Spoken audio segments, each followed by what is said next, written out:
Hello. Well, this is my second time recording this because the first time I did not realize that my mic was not connected. Well, it was connected. It just wasn't actually working. I don't know what was going on. It said everything was connected or it was working.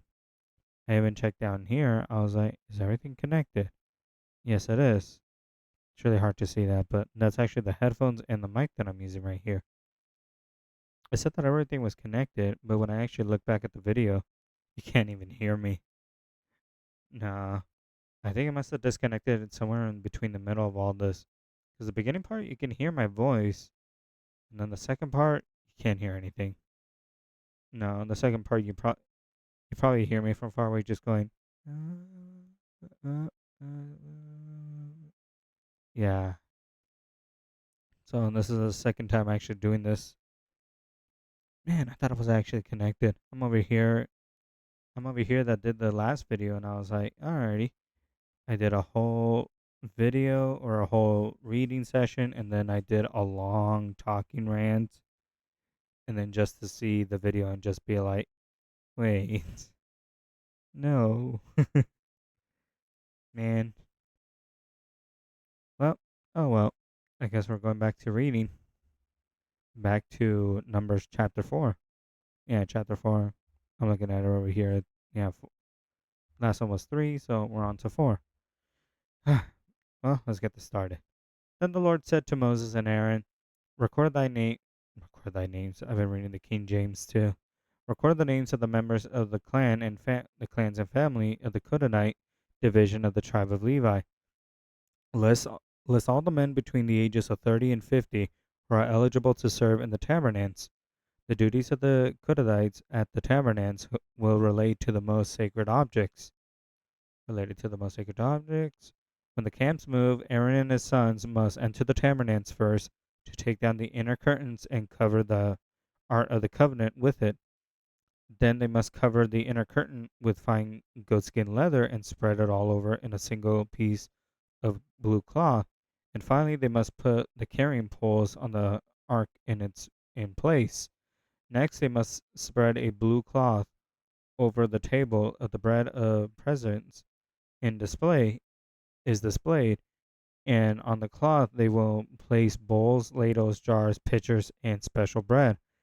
They must spread the a scarlet cloth over all of this. And finally, the covering of fine goatskin leather on top of the scarlet cloth. They must be inserted by carrying poles into the table. Next, they must cover the lampstands with blue cloth, along with its lamps, lamp snuffers, trays, and special jars of olive oil. They must they all must be covered They must all cover the lampstand and its accessories with fine goatskin leather and place the bundle of carrying frame in a carrying frame. Next, they must separate the blue cloth over the gold incense altar and cover this cloth with fine goatskin leather. Then they must attach the carrying poles to the altar. They must take all the all the remaining furnishes of the sanctuary and wrap them in blue cloth, cover them with fine goatskin leather, and place them on a carrying frame. They must remove the ashes from the altar for the sacred sacrifices and cover the altar with purple cloth.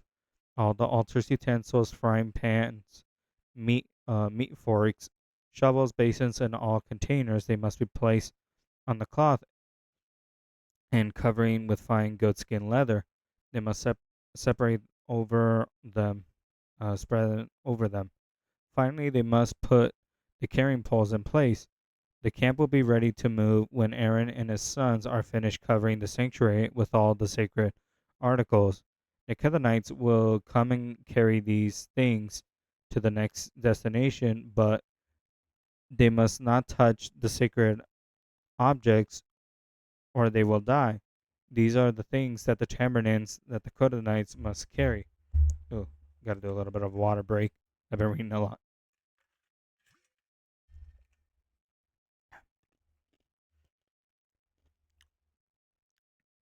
Israel, son of Aaron, the priest, will be responsible for the oil of the lampstands and the fragrant incense, the daily grain offering, and the anointing oil. In fact, Israel will be responsible for the entire tabernacle and everything in it, including the sanctuary and its furnishes.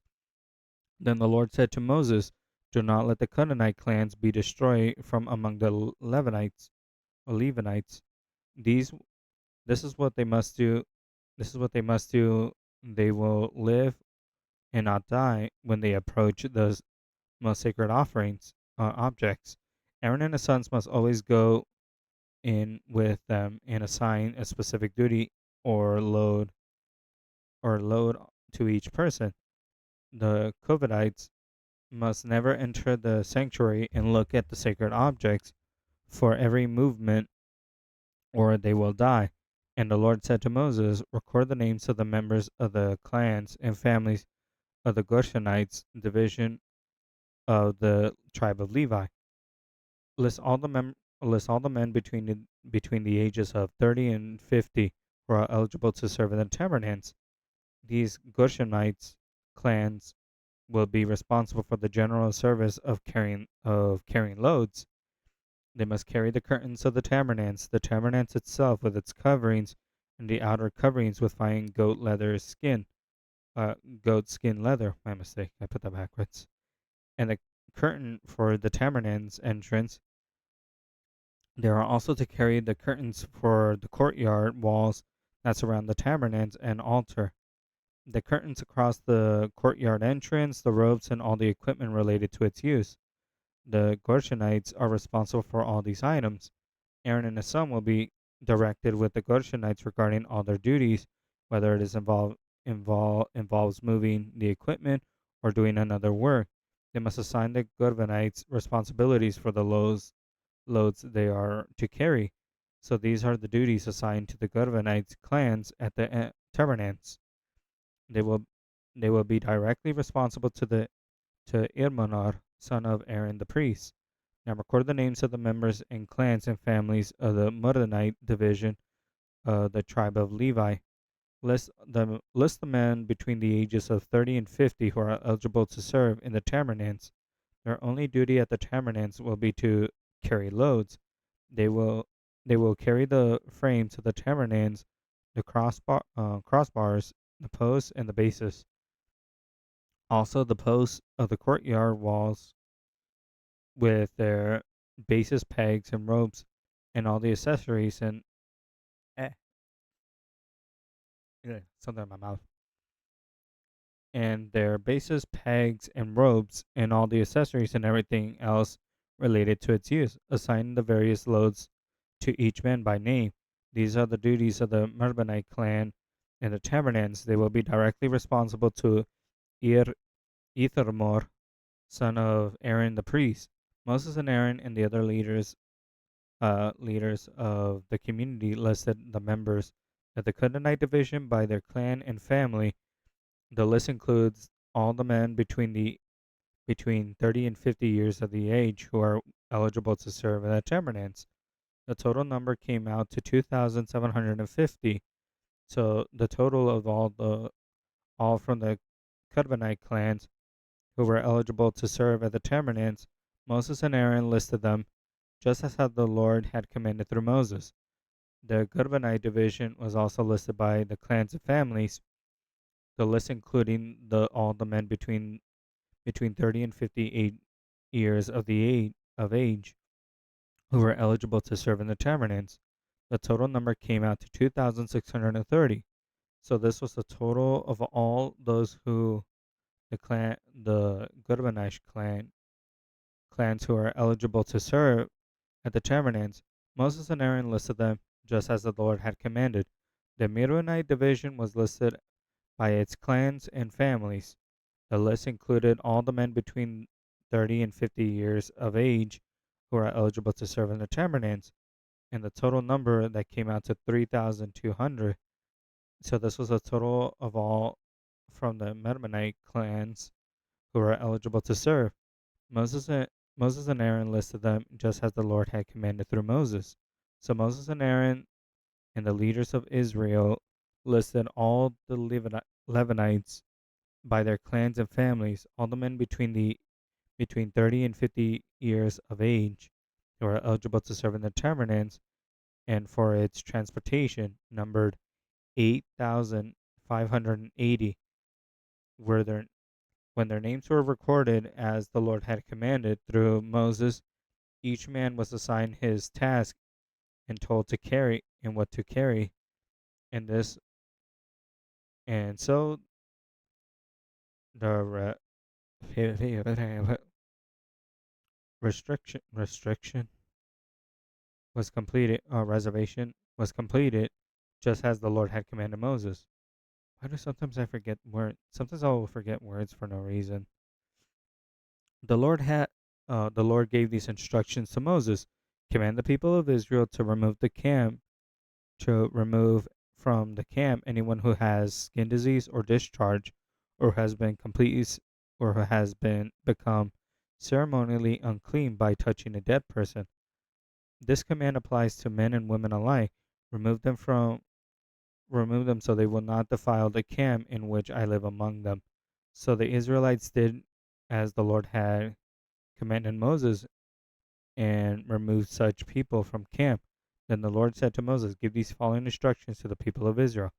If any of the people, men or women, betray the Lord by doing wrong to another person, they are guilty.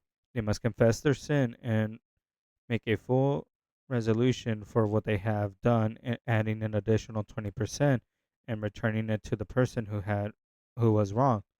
But if the person who was wrong is dead and there is no near relatives whom to resolution can be made, the payment belongs to the Lord and must be given to the priest. Those who are guilty must also bring a ram as a sacrifice, and they will be purified and made right with the Lord.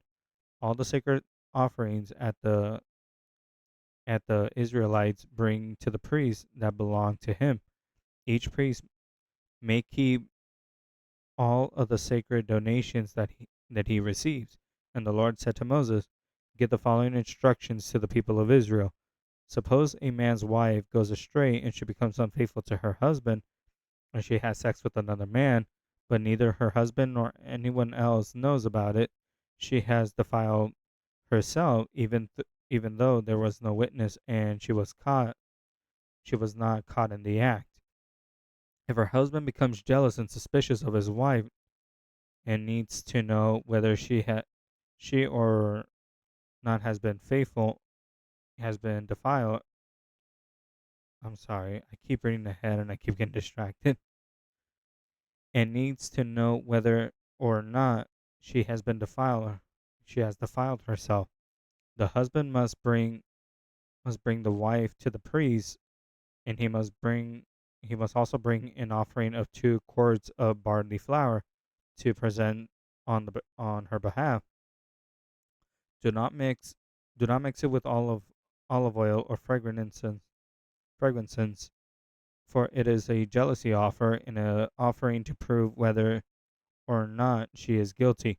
The priest will present her to stand trial before the Lord. He must take some holy water in a clay jar and pour it into the dust he has taken from the tabernacle's floor.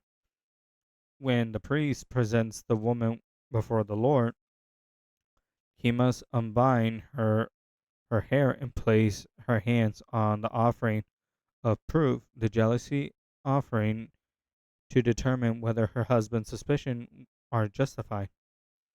The priest will stand before her holding a jar of bitter water that brings a curse to those who are guilty. The priest will then put the water under oath and say to her, if no other man has had sex with you, and you have not gone astray and defiled yourself while under your husband's authority, you may be immune from the effects of the bitter water that brings on the curse. But if you have gone astray by being unfaithful to your husband and have defiled yourself by having sex with another man, at this point the priest must put the woman under oath, the woman under oath by saying, May the people know that the Lord's curse is upon you, and when he makes you infertile, causing your womb to shrivel and your abdomen to swell. Now may this water that brings the curse enter your body and causes your abdomen to swell and your womb to shrivel, and the woman will be required to say yes, let it be so. And the priest will write these curses on a piece of leather and wash them off into bitter water, into the bitter water. He will make the woman drink the bitter water that brings the curses. When the water enters her body, it will cause bitter suffering if she is guilty. The priest will take the jealousy offering from the woman's hands, lift it up before the Lord, and carry it to the altar. If he will take a handful of flour as a token portion and burn it at the altar, and he will require the woman to drink the water. If she has defiled herself by being unfaithful to her husband, the water that brings the curse will cause a bitter suffering. Her abdomen will swell and her womb will shrink, and her name will become a curse among her people. But if she has not defiled herself and is pure, she will be unharmed and will still be able to have children. This is a ritual law for dealing with suspicion. If a woman goes astray and defiles herself under her husband's authority, or if a man becomes jealous and is suspicious of his wife being been unfaithful, the man has presented his wife before the Lord, and the priest will apply the entire ritual law to her. The husband will be innocent of any guilt in this matter, but his wife will be held accountable for her sin. Then the Lord said to Moses, give these following instructions to the people of Israel.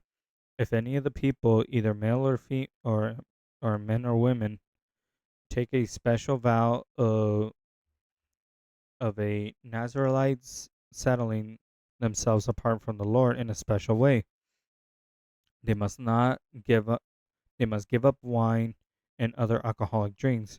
They must not they must not also not use vinegar made from wine or from any other alcoholic drinks. They must not drink fresh grape juice or eat the seeds or eat the grapes and raisins, or must not eat grapes or raisins. Huh. As long as they are bound by the Nazarite vow, they are not allowed to eat or drink that comes from a grapevine, not even the grape seeds or skins. They must never cut their hair throughout the time of their vow, for they are holy and set apart to the Lord. Until the time of their vow has been fulfilled, they must not let their hair they must let their hair grow long, and they must not go near a dead body during the entire period of their vow to the Lord. Even if the dead person is their own father, mother, brother, or sister, they must not defile themselves, for the hair on on their head is a symbol of of their separation to God. This requirement applies to as long as they are set apart to the Lord. If someone falls dead beside them, the hair that is dedicated will be defiled. They must wait for 7 days, then shave their heads. Then they will be cleansed from the defilement. On the eighth day, they must bring turtle doves or two young pigeons um, to the priest at the entrance of the tabernacle. The priest will offer one of the birds as a sin offering and the other as a burnt offering. In this way, he will purify them from the guilt that they incurred during the contact with the dead body. They must reaffirm their commitment and let their hair begin to grow again. The days of their vow were completed before the defilement no longer count. They must decorated, redecate. Why is it so difficult for me to for say that? Even in the last recording, I couldn't say dedicate, rededicate. There we go. Rededicate themselves to the Lord as a Nazarite for a full term for their vow, and each must bring a 1 year old male lamb for a guilt offering. This is the ritual the Nazarites as a conclusion for their time as separation as a Nazarite.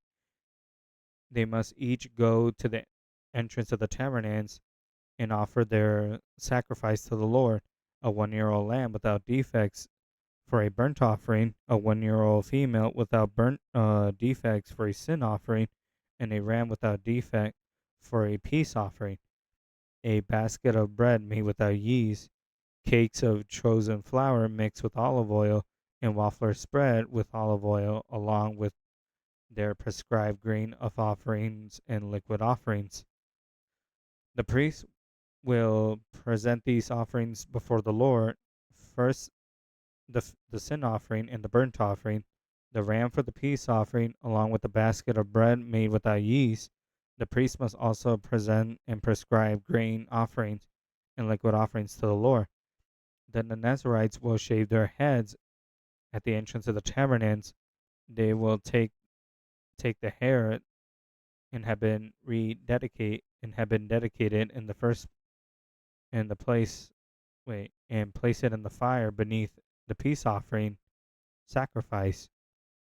After the Nazarites' heads have been shaved, the priest will take each one of them the boiled shoulder of ram, and they will take from their basket a cake and a waffler made without yeast.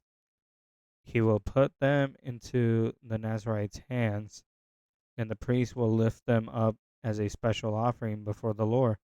These are the holy proportions for the priest, along with the breast of the special offering and the thigh of the sacred offering that are lifted before the Lord.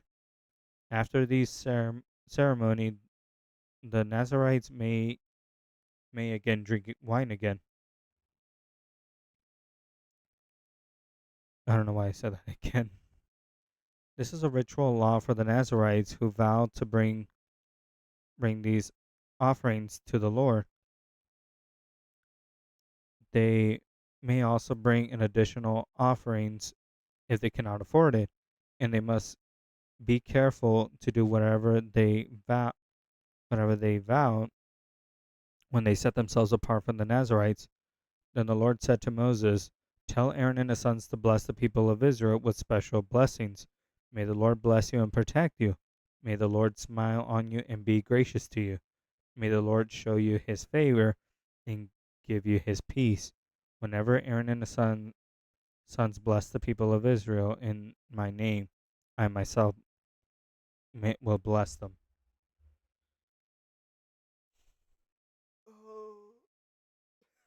Oh man. Now, in the last one, I was talking more about the sort of thing that I never actually thought was something that I was going to come across in the Bible, which was a jealousy offering for about the suspicion of cheating. I thought it was going to be more about just like divorce. I thought it was just going to be the man and wife were going to divorce if any sort of unfaithfulness came from the marriage.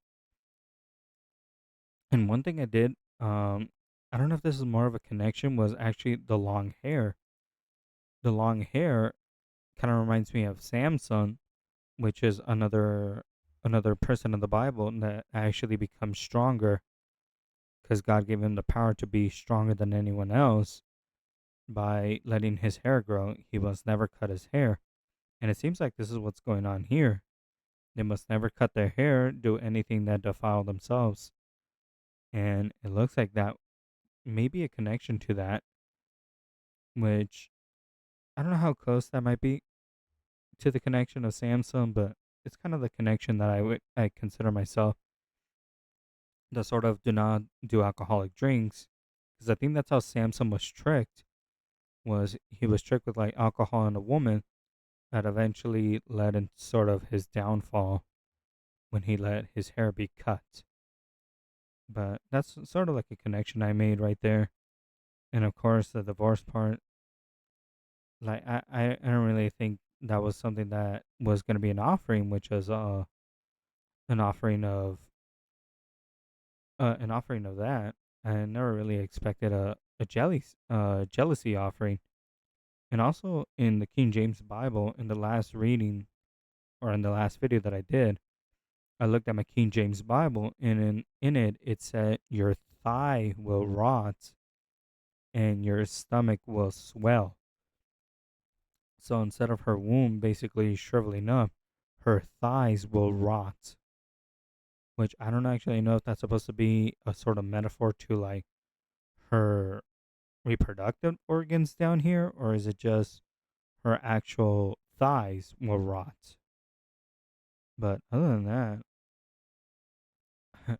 if I still had the other video or other stuff, I probably would have done more.